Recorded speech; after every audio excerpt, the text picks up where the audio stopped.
North Cascades National Park is located in northern Washington, just about 100 miles northeast of Seattle. This might come as a surprise, but it's one of the least visited national parks, yet it's home to some of the most dramatic alpine scenery in the country. Think jagged peaks, glacier-carved valleys, and wild, rugged trails that feel straight out of the Alps. North Cascades was designated a national park in October of 1968, and today the park protects more than 300 glaciers, the largest concentration in the lower 48. About 94% of the park is designated wilderness. Most visitors to the national park stick to the scenic stretch of North Cascades Highway, highlighted here in yellow. It cuts through a small section of the park, offering dramatic views, pull-offs for Lake Diablo and Ross Lake, and access to a handful of trails. We'll spend most of our time in this area of the park before heading south to Stehekin, one of the most remote and unique destinations in North Cascades National Park. Accessible only by boat, plane, or foot, and nestled at the head of Lake Chelan, this tiny community offers a chance to unplug completely with no cell service or roads connecting it to the outside world. Well, we just came out of the visitor center. Cannot recommend enough. It is always a great first stop. You're going to learn so much, and man, that video was incredible. Yeah, we stopped to watch the park film. It was about 15 minutes long, and just the cinematography in that is so incredibly beautiful and gives you such a deeper appreciation for this entire region. There's tons of helicopter shots, beautiful shots looking out and over all this incredible terrain that typically is not very accessible. Remember, this is one of the least visited national parks in the United States. And I really like it too because they're featuring different people, and it's really cool to hear their stories and how much they love this entire area and the national park. So of course we got our sticker, our magnet, we got our stamp, but then we also had some time with a ranger. Again, can't recommend enough. Always stop in the visitor center, tell them what you're looking for, tell them how long you're going to be here, tell them how many miles are an ideal hike for you. It's kind of like a little concierge service. It is. And he was so helpful. We even asked about dogs because when we were here in 2021, we got to take the dogs on a trail, and we knew that one was dog friendly, but what I didn't know was that everything in this green area here is dog friendly. So all of these trails here that we can do, we could potentially take the dogs with. Yeah, so it's like a dark green, and we'll try and put it up on the on the screen, but it runs pretty much right next to Highway 20, and all of those trails are dog friendly. So we've got a little bit of time before we can check in at the campground. So there are several trails departing either from the visitor center or very close by. So we're gonna go check them out, and it's in the town of Newhalem. I'm gonna work on my pronunciation. Newhalem is a small company town along the Skagit River and is closely tied to the history of hydroelectric power in this area, which we're going to dive into. The series of Skagit River dams built by Seattle City Light not only provide electricity to the greater Seattle area, but also helped lead to the eventual creation of North Cascades National Park. Today, visitors like us can see how these massive hydro projects intersect with the park's wild landscapes, providing a unique blend of industry with wilderness conservation. This is a power-themed gazebo. Very cool. The artist in residence for Seattle City Light designed and built this using old pieces. Wow, this is so cool.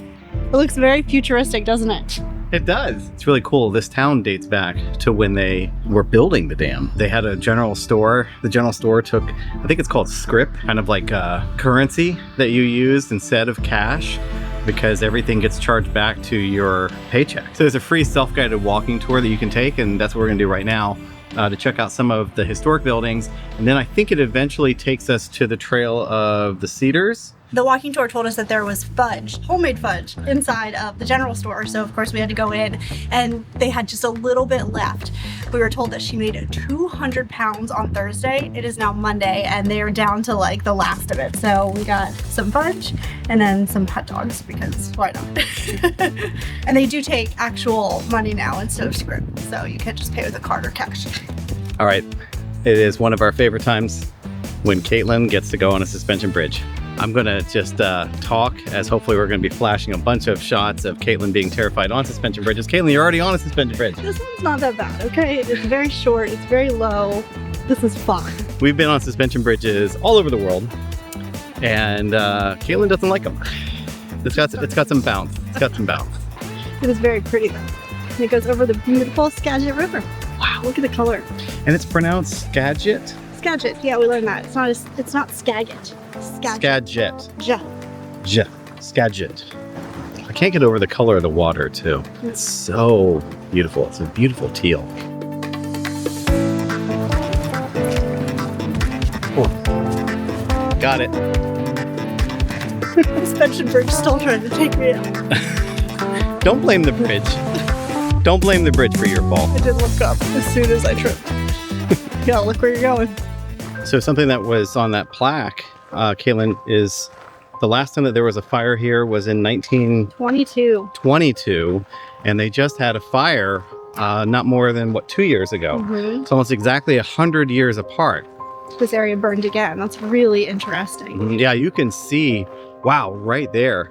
Yeah, there's remnants all around this area of that fire from, I think it was 2023, which is why we couldn't come and film here back when we were doing like the big national parks tour, because the park was actually shut down from that fire. But we get really upset and sad when they happen, but they are such a natural part of what happens in nature. And in some cases, certain ecosystems and certain forests really need that in order to keep growing and to thrive. According to the plaque that's in front of this one, this is actually remnants of that 1922 fire, and it was already dead before the fire started. And dead trees burn faster and quicker and can throw sparks more. A lot of the trees that were in the area aren't burned because they had that protective bark on them during the fire. Yeah, this is kind of turning into the fire trail, right? So this is a story about these 3 trees. So in 1967, there were children from the town who were playing with candles. Is that right, Caitlin? Mm-hmm. And so they had set up candles here. Well, the candles ended up like igniting the trees, and because these 3 trees were like so close together, they kind of formed almost like a chimney effect, and they were burning from the inside out, and there was no way to extinguish them, so they had to ultimately just cut the 3 trees down. That's so sad. Yeah. Wow, and the fact that the trunks of them are still here. You can see like those charred remains. Yeah. Wow. What a story. I think those kids probably got in some big trouble.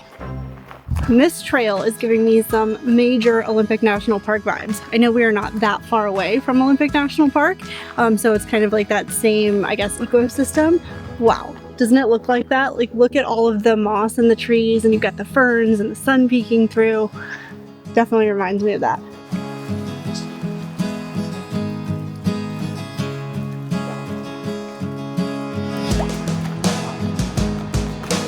Another one.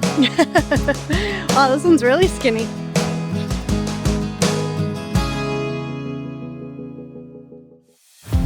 We're now walking behind the Gorge Power Station because apparently there is a visitor's area where you can walk up and get a peek inside. You had to go down to go up.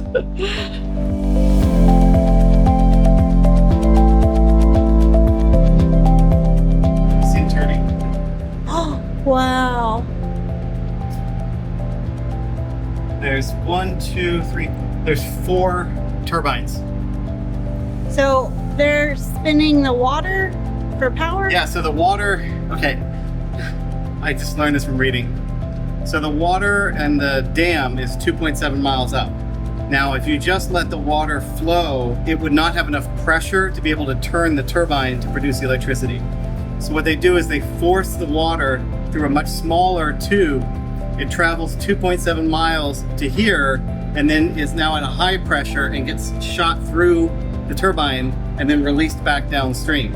And that's what turns, which produces electricity. Huh. And there's a whole cutout right over here. There's the actual turbine. So the water is flowing, catches this, which rotates this, and then this. So think of it as like a giant rod, and then at the top are a series of magnets. And so the magnets are turning, and then that's being collected, the energy is being collected on these, which then gets passed on as electricity. And that is Electricity 101 with Howard. This is pretty cool. There's an extensive timeline of the construction of all 3 dams, dating all the way back to when the project first began in 1919. Well, that was super cool, and definitely a good use of time while we waited for chicken time at the campground. And coming out here to Gorge Power Station, was certainly worth it. I love that they have this really well done visitor center there where you can go in and learn about how they're harnessing the power of the water, and you can get a peek inside. Very awesome.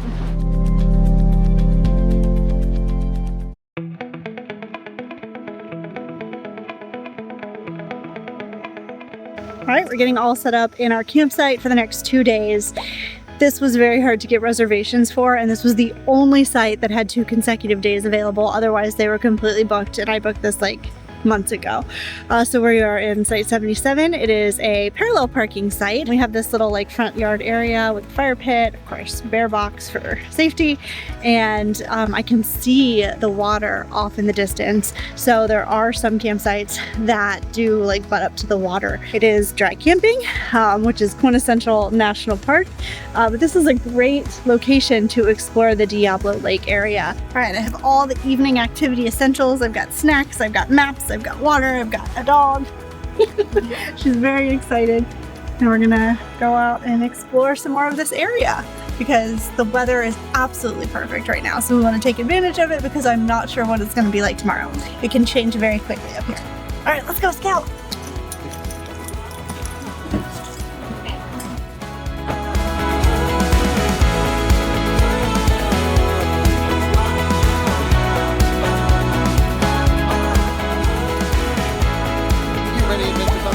All right, this is the Gorge Overlook Trail.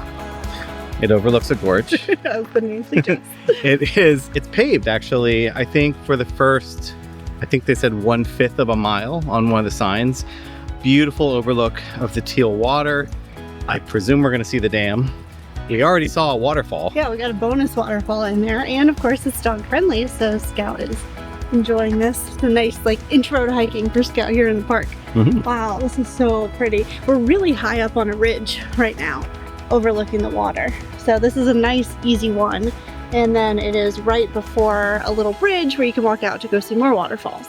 We got over to the bridge and we realized that it's like open grate. And so I had to carry Scout because her paws would go right through there. It would not be an enjoyable experience for anyone. And now she's acting all scared. But the waterfall is beautiful. And you can look all the way down to the gorge below.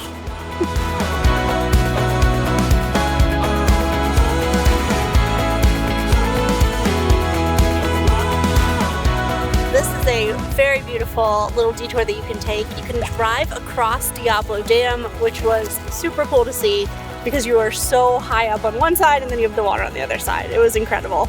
And so you can come across, and if you keep driving, there is a parking lot with a little like rocky beach area, and you can come out and sit by the lake, and it's just so beautiful and peaceful right now. Scout really likes it too.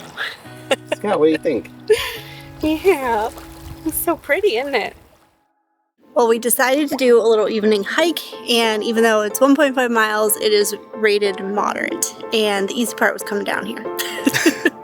Yeah, that's a great way of putting it, Caitlin. Yeah, so we are going downhill to the Ross Lake Dam, or Ross Dam? Ross Dam. Ross on Dam. Ross Lake. On Ross Lake. Yeah. Again, dog friendly, which is really incredible. Yeah, it was all downhill. The really cool thing, and the reason why you want to do this, is because you can actually walk across the dam. I feel like this has become like the dam episode. I know. I didn't really realize from like our first visit. Our first visit back in 2021 was so fast. I mean, we essentially like drove through the park, stopped to do one hike, and then kept going. Yeah. So I didn't really know a whole lot about the park, but we're learning that the hydroelectric power is such a big part of this national park, and it's a really cool, unique element.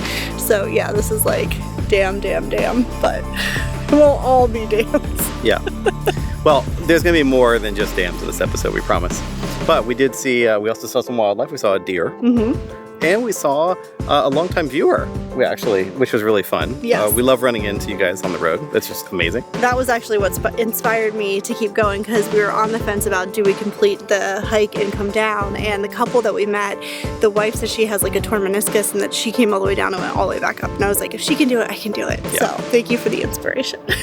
Okay, so now we only have, I want to say maybe about 10 more minutes and then we'll be at the dam. And then let's walk across it. All right, let's do it. We made it. And if you're scared of heights, this may not be the hike for you because I believe that this dam is over 500 feet tall. So the left-hand side, meaning the side that's not the lake, is a 500-foot straight drop. Oh, wow.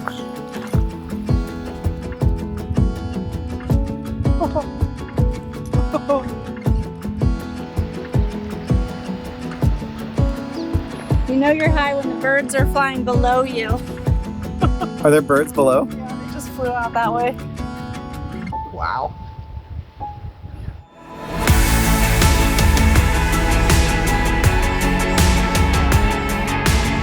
What was your experience like coming up here? Coming down here? Coming down. Yeah, we came down. Coming down is easy. Now I'm like dreading and trying to mentally prepare going back up because everybody we passed was in rough shape. Howard promised me though he'd make dinner, so. I will. Okay. But just look at the view. Very beautiful. I'm glad we came down here. And we timed it right because we're the only ones down here. It is 6:45 at night. It's very peaceful and very beautiful, so.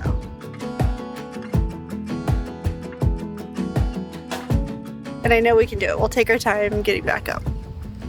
Right, Scout? Scout, you did it. Yeah. Okay, come on, Scout, let's go. Let's go.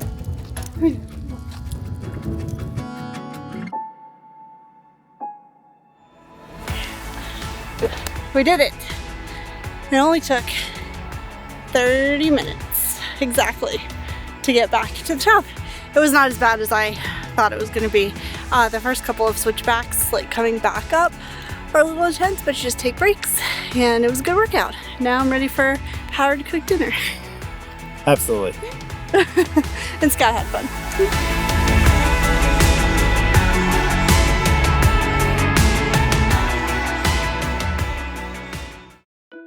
And the adventure crew is back in the car, and this time we are heading to the eastern edge of the park, and we're gonna go check out a couple of hikes out that way. I think hike to a really pretty lake and check out Washington Pass. Scout is very excited and she's ready to stretch her legs again. She slept like all night once we got back to the RV, so we definitely wore her out yesterday, but she is ready for another fun day of exploring this very dog-friendly national park. And we're also letting our trusty audio guide lead the way.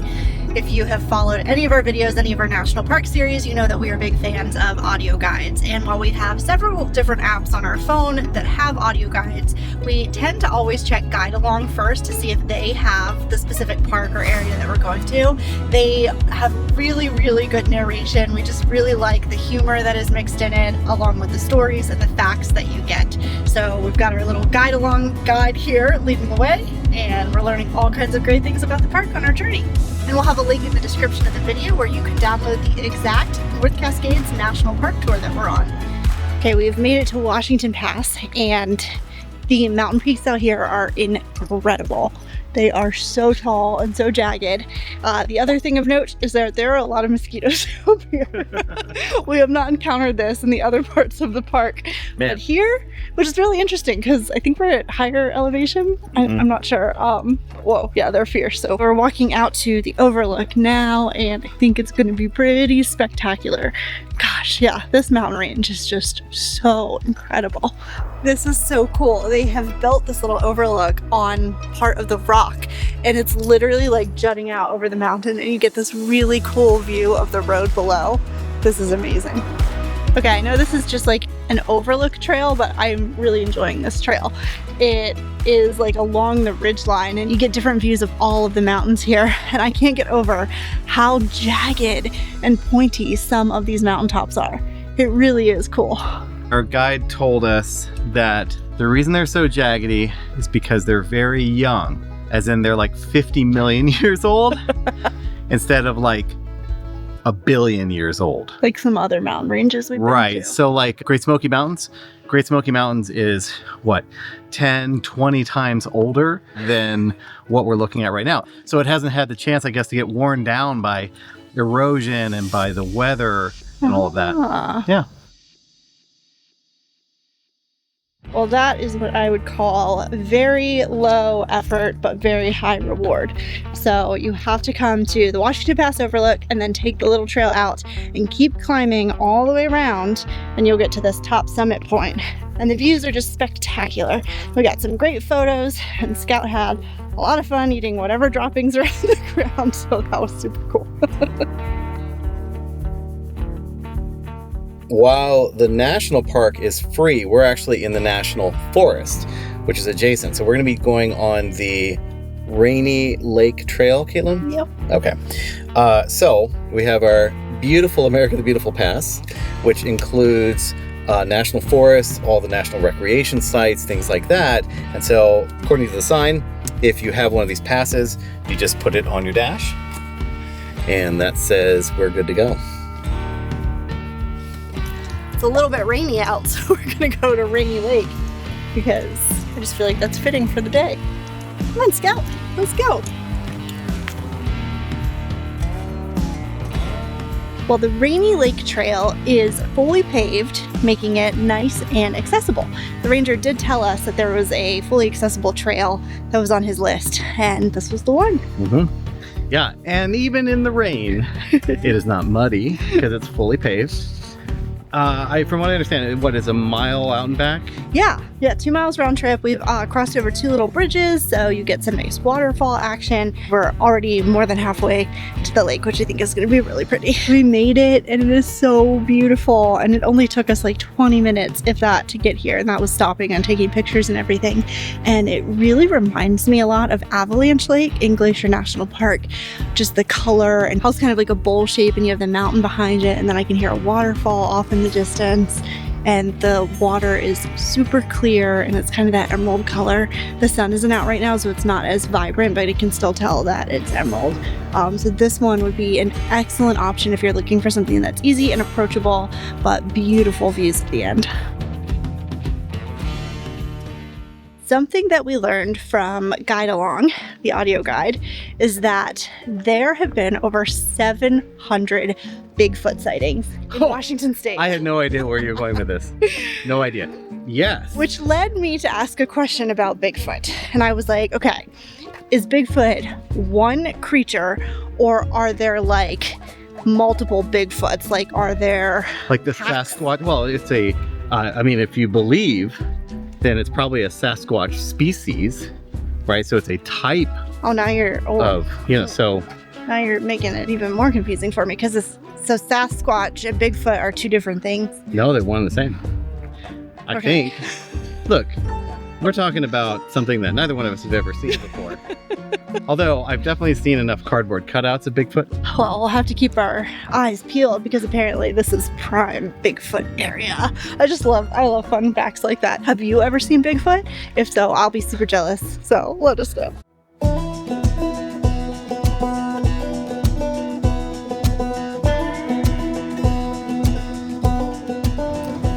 Well, we stopped in the town of Winthrop for lunch. This is our second time visiting this town. We first came here in 2021, back on our wedding anniversary. And so it's really cool to be back here. We had a delicious lunch at the same restaurant that we visited back then. Yeah, Jupiter is delicious. I think it's all made from scratch here, very fresh, absolutely delicious. They have lunch and dinner. Ironically, we've been here for lunch both times. And then just go explore the town. The town of Winthrop.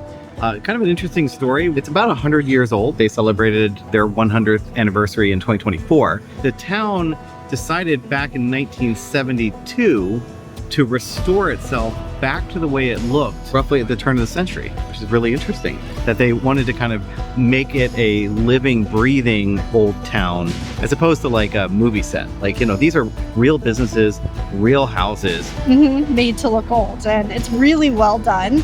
And it's fun just to walk around. This is a quick visit for us. We did spend a lot more time here back in 2021, and we'll have a link to that video in the description if you want to go watch the full thing. But we went to a winery and ice cream. Oh, the ice cream. Yeah. Oh, man. But now we are going to head back to the RV and get back on the road and continue heading south. To Chelan.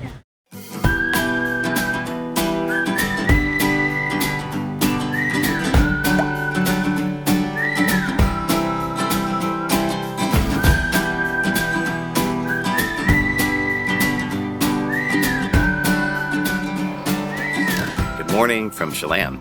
We are just 5 minutes away from the dock. We are going to be taking a ferry over to Stehekin. There are no roads leading into Stehekin. This little town is connected to the outside world only by foot, boat, or plane. And because we were visiting in late June before the season technically started, we only had one ferry option to get us to Stehekin, the Lady Express. The trip takes a little over 2 hours and travels about 50 miles up Lake Chelan, the third deepest lake in the U.S.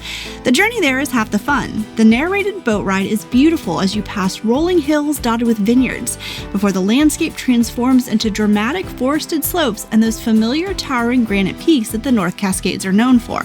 We made a few stops along the way to pick up or drop off other passengers, some who were beginning the hike to Stehekin. And after about 2.5 hours, we were docking in this remote mountain town. Stehekin serves as the heart of the 61,000-acre Lake Chelan National Recreation Area and functions as one of the main gateways into the national park's backcountry.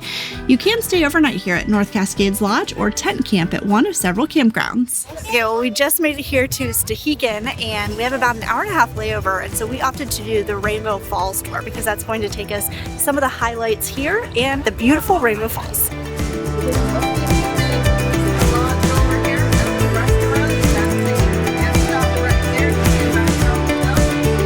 We made it to the main attraction of our quick bus tour. And it is way taller than I thought it was going to be.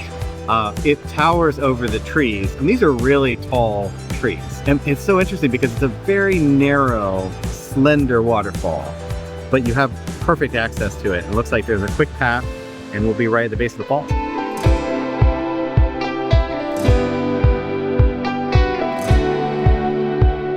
That's so pretty and so powerful. Also, the temperature drops like 10 degrees as soon as you get close to the waterfall. The cold air coming off of it is very intense, which makes sense because all of these waterfalls, creeks, rivers, and the lake are glacier fed.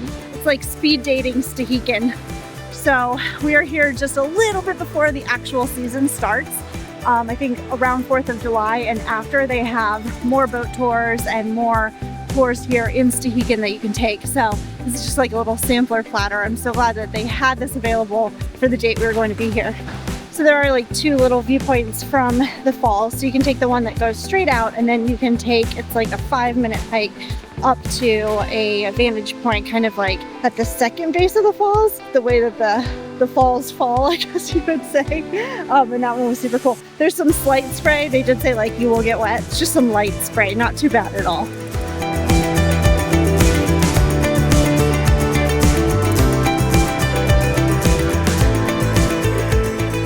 Well, for many people, a stop at the bakery is the entire reason why they come to Stehekin, and we got nothing. But that's because we have lunch waiting for us when we get back to the dock. But I am so impressed by all of the baked goods that they have here, especially for how remote this is. They are very well known for their cinnamon rolls, which are like bigger than my head. It's like a plate-sized cinnamon roll, and then they have all kinds of cakes, coffee cakes, and cookies, and obviously all the baked goods. But it's so impressive because it's all made here, fresh, and we are so remote. Everything that comes here comes by boat or by plane, and that's it. I'm very glad that we finally got to visit Stehekin because it had been on our list for a very long time. And though this visit was brief, it was very, very cool. It definitely left me wanting more. Yeah. I want to come back. I want to go for longer because what we learned was that this is kind of almost like a taster. Your layover or whatever in Stehekin is only an hour and a half between the ferries. But in the summer, you can stay in Stehekin for up to 6 hours based on which boat, which ship you go on, and their schedules. So a lot of opportunity to do more hiking, maybe get a bike around, because we just saw a very small part of Stehekin. It's so interesting, the idea of spending some time in such a remote place, right? Where you go, and it's like after the last ferry leaves, you're kind of there. Yeah. You're in it to win it. It's so cool to think about the 60 full-time residents who live there and what their lives are like year-round. Let's go back to the basics. A reminder that everything that they consume, including Amazon packages, which we saw several of, all come by boat or by plane, and that's it. Otherwise, they're essentially cut off there. So, those vehicles that are on there, like we saw several cars and trucks and things like that, I guess come across on a barge, and they're there to stay. It's an area of the national park that is obviously lesser visited, but if you have the time to work it into your visit and come down to this area, it's definitely something that I think will round out your entire North Cascades experience.